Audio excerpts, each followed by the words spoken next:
经典文学小王子有翻做真侪语言，伫全世界拢有册卖。咱台湾嘛有台文版。伫阿根廷的北部有一座1888年起的圣卡洛斯城堡，即嘛是互看做是小王子创作的灵感来源。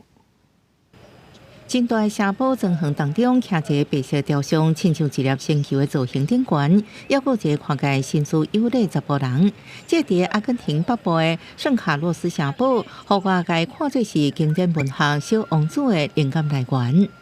Antoine de Saint-Exupéry, el escritor del libro El Principito, para que la gente lo pueda conocer.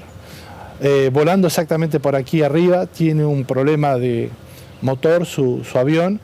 Y se ve obligado a aterrizar en un campo colindante aquí al Parque San Carlos, donde 1943年出版的经典文学《小王子》是法国飞行员兼作家圣修伯里所写的。伊捌伫1939年所写的自传散文《风沙星辰》当中，想起1935年的时阵，紧急迫降伫离阿根廷首都400公里远的乌拉圭河河边，发现圣卡洛斯城堡，就安尼开始一段亲像伫动画世界中的生活。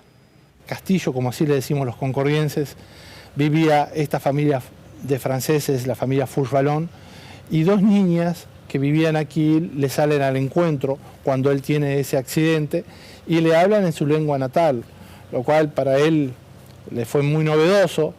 这圣卡洛斯城堡是迄时阵一个法国银行家的后生，伫1888年起的。虽然城堡感觉有点化旧，不过伫圣修伯里眼中却是世界充满惊奇梦幻，特别是两个住伫遮的查某囡仔饲袂少动物，除了狗仔、甲鸟，还有狐狸、狗等其他动物。伫小王子的册中讲到小王子拄到的角色，有一条蛇甲一只狐狸，也被后来人认为是迄个时阵伊的生活经验。 目前这本册已经翻译300多种语言，伫全球流传。不过，圣卡洛斯城堡因为经过1938年一场大火，甲数十年来真侪摆抢劫了后，即2014年互当地康克迪亚市市政府收回管理。内底27个房间，即马分别展示甲小王子这本册有关的话，册甲创作作品、公司新闻、电视等平页。